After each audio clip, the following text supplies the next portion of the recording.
ასე რომ შეიძლება თქვენს გიწოდონ ბოლომდე დამრჩენები, ხო ასეა? თქვენ რჩებით ბოლომდე. დიდი მადლობა, რადგან იმედი მაქვს, ჩემი დასასრული მწარე არ იქნება, მაგრამ დიდი მადლობა, რომ დარჩით. მადლობა ალექს, მადლობა ჯონათან. მადლობა JNS TV-ს მთელ ოჯახს, რომ მომეცით ეს შესაძლებლობა მესაუბრა. და მინდა გესაუბროთ საინფორმაციო ომზე, რადგან ვფიქრობ, ეს ერთ-ერთი ის საკითხია, რაზეც ხშირად არ ვსაუბრობთ. და ეს აშკარად ბევრ ჩვენგანს აღელვებს. არა მხოლოდ იმიტომ, რომ ინფორმაციის სფეროში ვმუშაობთ, ან ინფორმაციასთან გვაქვს საქმე. არამედ იმიტომ, რომ ეს არის ის, რასაც პრემიერ-მინისტრი მერვე ფრონტს უწოდებს, რადგან ჩვენ 7 ფრონტზე ვიბრძვით. მაგრამ მერვე ფრონტი არის საქეზების, სიძულვილის, ებრაელების სიძულვილის ფრონტი. ეს მთელ მსოფლიოში სწრაფად ვრცელდება, განსაკუთრებით 7 ოქტომბრის შემდეგ, ისე როგორც ნამდვილად არ ველოდით. და გავრცელების ბუნება და სისწრაფე ისეთი რამაა, რაც მე ვფიქრობ არასდროს გვინახავს. ამიტომ მე მინდოდა ჩემი კომენტარი ამით დამეწყო. დღეს დილით ჩემს ფიდში ინტერვიუს მცირე ნაწილი ვნახე. Jeremy Boring, რომელიც მუშაობს The Daily Wire-ში, ის არის The Daily Wire-ის აღმასრულებელი დირექტორი და მგონი ასევე აქვს პოდკასტი. მას ინტერვიუ ჩამოართვა სხვა პოდკასტერმა. და მან იქ თქვა იმ კლიპში, რომელიც მე ვნახე, რომ ყოველ ჯერზე, როცა ის წერს რამეს ისრაელის მხარდასაჭერად, მაშინვე თავს ატყდება კომენტარების ნიაღვარი. ის არ არის ებრაელი. იცით, ათობით კომენტარი ადანაშაულებს მას, არ ვიცი რაში, სისხლის ცილის წამებაში, ან იმ დღეს, რაც ანტისემიტური რიტორიკა მოდაშია, იმაში. ასე რომ, ყოველ ჯერზე, როცა ის ამბობს რამეს ისრაელის მხარდასაჭერად, თავს ესხმიან. მას აკრიტიკებენ ათობით და ათობით, თუ არა ასობით და ასობით კომენტარით მომხმარებლები, რომლებიც მას ებრაელად მიიჩნევენ, და ეს ადამიანი ებრაელი არ არის.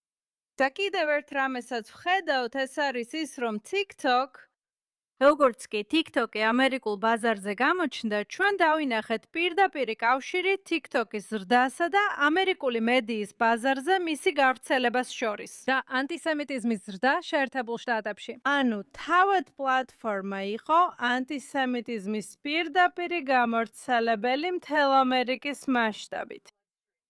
და შესაბამისად, რაც უფრო მეტი ადამიანი იყო TikTok-ზე, მით უფრო მეტი ადამიანი ხდებოდა ანტისემიტი, თითქმის ერთი-ერთზე შეფარდებით.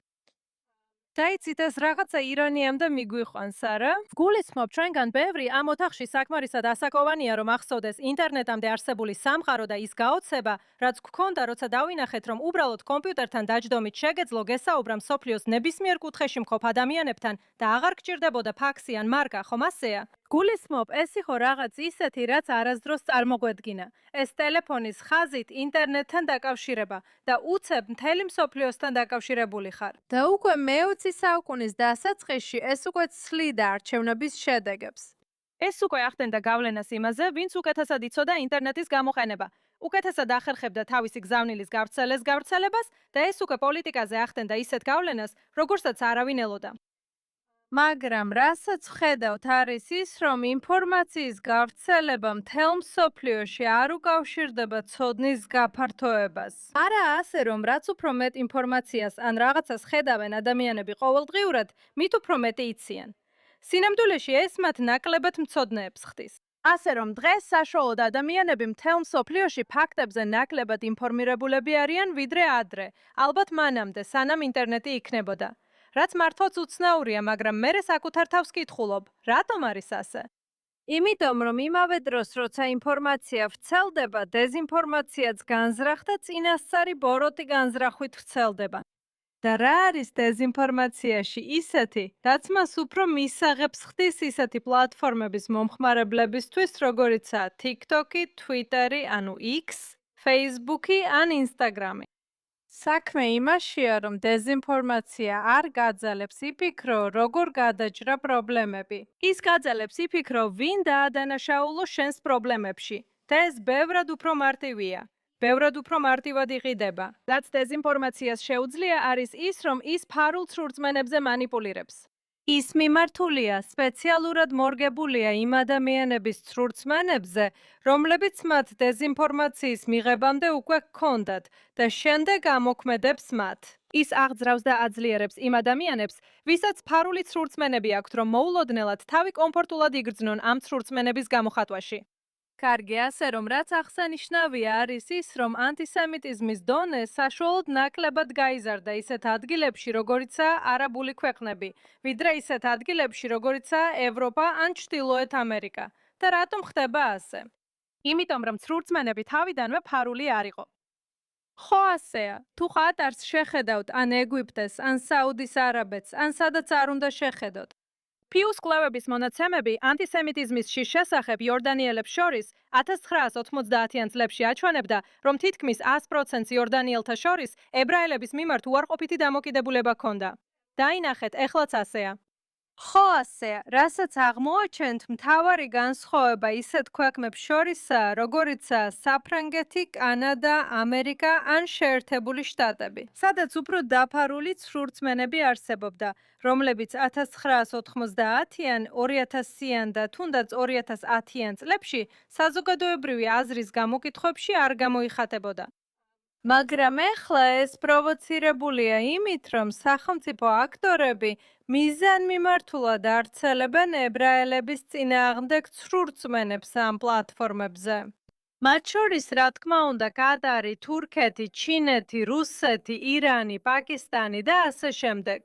და ეს არის მიზანმიმართული ოპერაციები მთავრობების მხრიდან, ასევე ინდივიდების მხრიდანაც, დანაც. ეხლა თუ ერთი წამით დაბრუნდებით ამ დილის განცხადებაზე, ვგულისხმობ არა მოსაწყენს, არამედ ჯერემი ბორინგის განცხადებას. მგონი ასე იწერება: BORENG, ზუსტად არ ვიცი. მაგრამ რა ესმის მას თავს? რა არის ეს ათეულობით და ათეულობით კომენტარი ჯერემი ბორინგის ყოველი პროისრაელური განცხადების ქვეშ? ბევრი მათგანი ალბათ ადამიანები კი არა, არამედ ბოტებია. ესე იგი, ეს ავტომატური პასუხებია, რომლებიც ალგორითმის მიერ არის გამოწვეული და რომელიც პროისრაელურ მესიჯებზე მორგებული.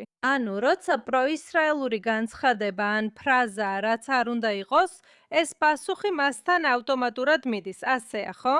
და ეს მისგან ტრეფიკს აშორებს. შეიძლება გამომწერებიც დაკარგოს. და მეორე მხრივ, დროთა განმავლობაში ვხედავთ, რომ ეს ინფლუენსერები, პოდკასტერები, წამყვანები, ავტორები, ვინც არ უნდა იყვნენ, შეიძლება უმეტეს დროს ვიჯეტებზე საუბარში ატარებდნენ. მაგრამ თუ ისინი ვიჯეტებზე საუბრობდნენ და უცებ თქვეს რამე, მაგალითად, რომ ებრაელები ჰოლივუდს აკონტროლებენ, მაშინ უცებ ამ განცხადებას 300,000-ით მეტი ნახვა ჰქონდა, ვიდრე ყველაფერს, რაც მათ ვიჯეტებზე ჩვეულებრივ თემებზე უთქვამთ. ასე რომ, ყავს ადამიანი, რომელიც საუბრობდა ისეთ რამეზე, რაც ებრაელებთან არაფერ კავშირშია, მაგალითად, მამაკაცის ფიტნესზე. ეს ბევრჯერ გვინახავს ასე წოდებულ მანოსფეროში. და შემდეგ, როცა ისინი ანტისემიტიზმს ამატებენ თავიანთ განცხადებებს, უცებ მსოფლიო მასშტაბით ცნობილი ხდებიან. და ისინი ძალიან დიდ პატივისცემას იძენენ, როგორც ექსპერტები იმ საკითხში, რომ თითქოს ებრაელები ყველაფერს ბოროტს აკონტროლებენ დედამიწაზე. ამიტომ, თუ გსურთ მაქსიმალურად გაზარდოთ თქვენი პოდკასტის ან ნებისმიერი სხვა პროდუქტის გამომწერების რაოდენობა, აღმოაჩენთ, რომ ამის გზა სწორედ ამ გზით, ამ თემებზე საუბარია. ანტისემიტიზმის წინააღმდეგ ბრძოლა ხდება ანტისემიტური გზავნილების გავრცელებით და სხვებისთვის იმის ნებართვის მიცემით, რომ თავი კომფორტულად იგრძნონ საკუთარ ანტისემიტიზმში, ან ანტისემიტიზმი გამოიყენონ როგორც საკუთარი იდენტობის ნაწილი. თუნდაც მათ წარსულში ებრაელებზე ბევრი არ ეფიქრათ და რა თქმა უნდა ჩვენზე სიძულვილით არ ქონოდათ განიცდილი. და აშკარად ხომ იცით, ეს ძალიან ნათლად ჩანს ეგრეთ წოდებული woke წრეებში, რომ ისინი რეაგირებენ. არა მხოლოდ ეს არ არის ის, რომ ვიღაცამ მოულოდნელად აღმოაჩინა, თითქოს ისრაელი ყველა ბოროტების წყაროა, როცა 7 ოქტომბრის შემდეგ ისრაელს აქებდა. ეს არ არის ის, რომ მან მოულოდნელად აღმოაჩინა რაღაც უფრო ღრმა სიმართლე. უпростоრად, მან აღმოაჩინა მარკეტინგის უფრო ღრმა სიმართლე, ასე რომ ეს არის ფინანსური შედეგის უფრო ღრმა სიმართლე, რაც შემდეგ გვაყენებს კითხვას. კარგი, ეხლა რა ვქნათ? ამიტომ დემოკრატიული ქვეყნები, სადაც სიტყვის თავისუფლებაა, არიან, მაგრამ ჯერ კიდევ მინდა ერთი რამ ვახსენო და ეს არის ის, რომ ზოგადი ინსტიტუტები, რომლებზეც ჩვენ ვეყრდნობოდით. ვიღოთ სიმართლე ეთქვათ, ან სულ მცირე რეალური ინფორმაციის გავრცელება შეძლებოდათ, ესენი არიან მედია და აკადემიური წრეები, ხომ ასეა? გულისხმობ, ეს ორი კლასიკური ინსტიტუტია, რომლებსაც თუ ჰქონდათ ჰარვარდის უნივერსიტეტის ან New York Times-ის დამტკიცება, მაშინ ეს სიმართლე იყო. Times-ში წავიკითხე, ხომ ასეა? რამდენჯერ გვითქვამს ეს? სტატიას ვციტირებთ. ეს იყო სტატია, რომელიც რამდენიმე კვირის წინ New York Times-ში წავიკითხე, ხომ ასეა? და მერე ყველა გიჯერებს. ხომ ასეა. ასე იყო წლების განმავლობაში. და ეხლა გვაქვს სიტუაცია, როცა New York Times იღებს Pulitzer-ის პრემიას პირველ გვერდზე გამოქვეყნებული ფოტოსთვის, სადაც გამოსახულია ბავშვი, რომელიც ცისტიკური ფიბროზით იტანჯება და ამ ფოტოს იყენებენ როგორც სისხლის ცილისწამებას იმის სათქმელად, რომ ისრაელი ღაზაში ბავშვებს აშიმშილებს, ხომ ასეა? ამ ფოტოდან ამოაჭრეს პატარა ბიჭის ძმა, რომელიც ჯამფრთელი, კარგად ნასაზრდოები ბავშვია, ხომ ასეა? ისინი არ უნდათ, რომ ისიქ ყოფილიყო, ამიტომ ამოიღეს. ხომ გესმით? ასე რომ New York Times-ი განზრახ ავრცელებს სისხლის ცილისწამებას. განზრახ, წინასწარი ბოროტი განზრახვით. და შემდეგ გვაქვს ისეთი რაღაცები, როგორიცაა დასახლებრივი კოლონიალიზმის კვლევები, ხომ ასეა, წამყვან უნივერსიტეტებში, მაშინ როცა ესეთი რამ საერთოდ არ არსებობს. ასე რომ, ეს ყველაფერი სრულიად წარმოსახვითი, მოგონილი რამეა და ადამიანები წერენ წიგნებს დასახლებრივი კოლონიალიზმის შესახებ. არ ვიცი, მე ეფრატში ვცხოვრობ. ჩემს სამეზობლოში კოლონიზატორი არასდროს მინახავს, იცით? და ეს ყველაფერი უბრალოდ გარეუბნის დიასახლისებია. იცით, ანუ ეს ასეა და სხვათა შორის იქ დაიბადა მეფე დავითიც, ასე რომ ეს ასეა. ეს ფენომენია, რომელსაც დღეს ვაწყდებით და რომელიც ახალია. განსხვავდება იმისგან, რაც წარსულში გვინახავს. სადაც ის ინსტიტუტები, რომლებზეც წარსულში შეგვეძლო დავახდნოთ სიმართლის დადასტურებაში, ეხლა ანაზღაურებადია. რამდენი ფული გამოაშკარავდა, რომ კატარი აფინანსებდა აშშ-ის აკადემიურ ინსტიტუტებს? და იცით, $100 მილიარდი, ხომ ასეა, ბოლო, არ ვიცით, 15 წლის განმავლობაში ან დაახლოებით ასე. ასე რომ მათ გააცნობიერეს, რომ არა მხოლოდ შეგიძლია მანიპულირება მოახდინო ონლაინ ნარატივებზე, ჩინეთმაც ასევე, ხომ ასეა? არა მხოლოდ ამას შეძლებ, არამედ თუ დააფინანსებ ინსტიტუტს, შენ შეძლებ ინსტიტუტის ხელში ჩაგდებას დონაციების გზით. შემდეგ შეგიძლია მთელი სფეროები შემოიტანო, ასე წოდებული აკადემიის. რომლებიც ყველაფერი ცრუა, ყველაფერი ტყუილია, ყველაფერი სრულიად არასწორია. ასე რომ, დამადასტურებლები, აკადემია, ტრადიციული მედია, ასე ვთქვათ, ამ სიცრუის კომპლექსის ნაწილია, როდესაც გზავნილებს ადაპტირებენ ფარული ცრურწმენების მიხედვით. ეხლა როცა ამ მდგომარეობის უმძიმესი სიმართლე ვთქვით, კითხვა ასეთია: რა უნდა გააკეთონ ისრაელელებმა, რა უნდა გააკეთონ ებრაელებმა მთელ მსოფლიოში ამ ვითარებაში? ამ განსაკუთრებული სისტემის პირობებში, რომელიც ჩვენს წინააღმდეგაა მიმართული და ჩვენს წინააღმდეგ გამოიყენება. და ვფიქრობ, ამაზე ორი პასუხი არსებობს. არც ერთი მათგანი არაა სრულყოფილი, მაგრამ ორივე საკმარისია. პირველი, რაც უნდა გვახსოვდეს, არის ის, რომ ჩვენ ერთი რესურსი მაინც გვაქვს ჩვენს მხარეს. ის მცირეა, მაგრამ მნიშვნელოვანია. ამას სიმართლე ქვია. დიახ, მოდით სიმართლეს მივესალმოთ. ტაში დაუკრათ სიმართლეს, ხო ასეა? დიდი აპლოდისმენტები. სწორედ ასეა, ჩვენ სიმართლე ჩვენს მხარეს გვაქვს, ასე რომ როცა ვყვებით, ეს უბრალოდ ნარატივი არ არის.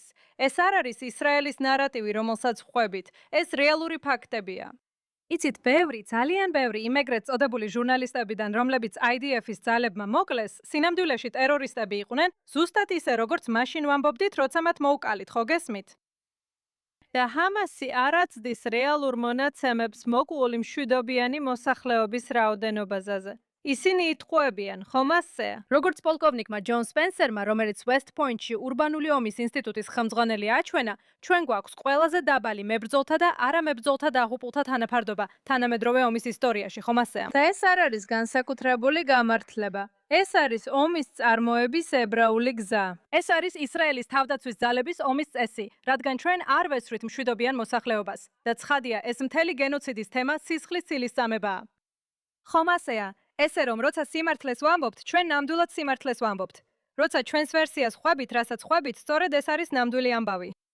იცით რა, ბევრი ადამიანია, მაგალითად ჯერემი ბორინგი, რომელიც მზად არის წარმოუდგენელი გამბედაობით და მადლობა მას ამისთვის, აიტანოს სიძულვილი ისე თითქოს ებრაელი იყოს, რადგან მას ნამდვილად აინტერესებს სიმართლე. და ვფიქრობ, ამ სამყაროში საკმარისი ადამიანია, ვისაც სიმართლე ნამდვილად აინტერესებს, რომ ეს სირთულე გადავლახოთ.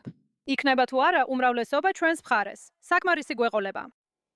საკმარისი გვეყოლება და არ არის საჭირო უმრავლესობის ძებნა. უნდა ვეძებოთ ადამიანები, რომლებიც კარგები არიან და გაიმარჯვებენ. სიმართლე გაიმარჯვებს და სიკეთე ბოროტებაზე იმარჯვებს. რატომ? იმიტომ რომ სხვა მიზეზებთან ერთად ღმერთი არსებობს, კარგი? ყველაფერი კარგადა. ყველაფერი კარგადა. და მეორე რამ, რაც უნდა გვახსოვდეს, არის ის, რომ როგორც პრემიერ-მინისტრი ყოველთვის ამბობს, ნეცახ ისრაელო იშაკერ, ხომ ასეა? ისრაელის მარადიულობა ჭეშმარიტება. და ჩვენი ამოცანაა ჩვენს თაობაში, ისევე როგორც ყველა წინა თაობაში და ჩვენი შვილებისასა და შვილიშვილების თაობებში, ეს გზა წინ წავიყვანოთ და ჩვენი რწმენა შევინარჩუნოთ ამ ფუძემდებლურ ჭეშმარიტებაში. ჩვენ უნდა დავიცვათ ჩვენი სიცოცხლე, ჩვენი ქვეყანა, ჩვენი ხალხი და გავაგრძელოთ სვლა ამ გზაზე ებრაული მარადიულობისკენ. ეს არის ჩვენი ამოცანა და ჩვენ ამას ძალიან კარგად ვასრულებთ. არ უნდა თუ ამას ქარავნად წარმოვიდგენთ. და ყველა ის სიცრუე, რასაც ჩვენზე ამბობენ, ძაღლების ყეფას გავს. ჩვენ უნდა დავრჩეთ ერთგულნი საკუთარი თავის, ჩვენი მისიისა და სიმართლის მიმართ. და უბრალოდ უნდა გავაგრძელოთ წინსვლა, არ მივაქციოთ ყურადღება და რა თქმა უნდა არ ავყვეთ გზის პირას მოყეფარ ძაღლებს. რადგან ჩვენ ვართ ჩვენი ისტორია, ჩვენ ვწერთ ჩვენს ისტორიას და ჩვენ ვაგრძელებთ წინსვლას ჩვენი ისტორიით. და ჩვენ გვაქვს ძალიან ბევრი საამაყო იმაში, რასაც ეს თაობა ებრაელებისა აქ ისრაელში ბოლო 3 წლის განმავლობაში აკეთებდა. დიახ, ჩვენ ძალიან ბევრი წარმატება გქონდა როგორც ბრძოლის ველზე, ისე ჩვენ საზოგადოებაში, ჩვენს ხალხში. ეს არა მხოლოდ საკმარისია, ეს მეტიც არის ვიდრე საკმარისი. ეს მეტია ვიდრე საკმარისი. ეს არის რაღაც ისეთი, რამაც ყელში ბურთი უნდა მოგაყენოს. მეც ასე მემართება, როცა ამაზე ვფიქრობ, რადგან ეს მართლაც განსაკუთრებულია.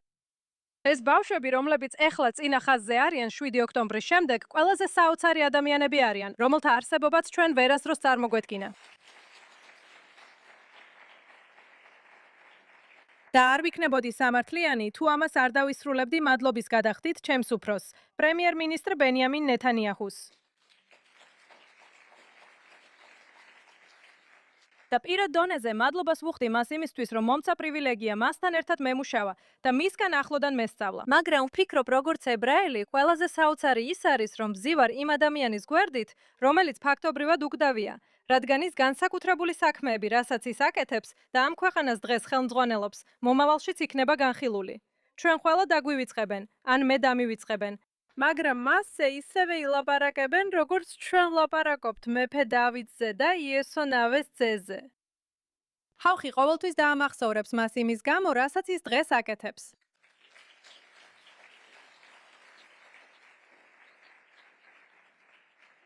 და ჩვენ უნდა აღნიშნოთ, რამდენად ბედნიერები ვართ, რომ ის გვყავს. ამიტომ მინდა მადლობა გადაგიხადოთ. მინდა კიდევ ერთხელ გავიმეორო და გავამყარო ეს მესიჯი. ხო, არავის შეგვირებია ვარდების ბაღი, ხომ ასეა? და სხვათა შორის ისინი ეკლებითაა სავსე. და როცა ჩვენს ხალხს უყურებ, ხვდები, რომ ისინი ვარდები არიან ეკლებს შორის, ზუსტად ისე, როგორც ქებათა ქებაში წერია. და ჩვენ გაგვიმართლა და დალოცვილები ვართ. და არ უნდა ვიგრძნოთ დაღლილობა და სევდა მხოლოდ იმიტომ, რომ რთულია.